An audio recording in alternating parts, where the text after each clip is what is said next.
ഓണത്തിന് മുന്നേ തന്നെ സംസ്ഥാനത്തെ പെൻഷൻകാർക്ക് പെൻഷൻ എത്തിച്ചു നൽകുവാനുള്ള നടപടികൾ ആരംഭിച്ചു. സാമൂഹ്യ സുരക്ഷാ ക്ഷേമനിധി പെൻഷൻ ഗുണഭോക്താക്കൾക്ക് സർക്കാരിൻ്റെ ഓണസമ്മാനമായി 2 ഗഡു ക്ഷേമ പെൻഷൻ എന്നിവ ഓണത്തിന് മുന്നേ തന്നെ ലഭിക്കുന്നതായിരിക്കും.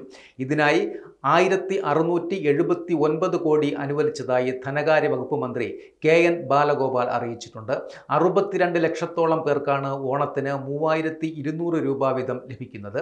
ആഗസ്റ്റിലെ പെൻഷന് പുറമെ 1 ഗഡു കുടിശ്ശിക കൂടിയാണ് അനുവദിച്ചിരിക്കുന്നത്.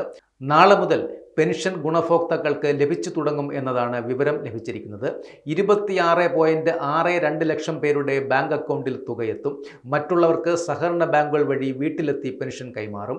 8.46 ലക്ഷം പേർക്ക് ദേശീയ പെൻഷൻ പദ്ധതിയിലെ കേന്ദ്ര വിഹിതം കേന്ദ്ര സർക്കാരാണ് നൽകേണ്ടത്. ഇതിനാവശ്യമായ 48.42 കോടി രൂപയും സംസ്ഥാനം മുൻകൂർ അടിസ്ഥാനത്തിൽ അനുവദിച്ചിട്ടുണ്ട്. ഈ വിഹിതം കേന്ദ്ര സർക്കാരിൻ്റെ PFMS സംവിധാനം വഴിയാണ് ഗുണഭോക്താക്കളുടെ ബാങ്ക് അക്കൗണ്ടുകളിലേക്ക് ക്രെഡിറ്റ് ചെയ്യേണ്ടത്.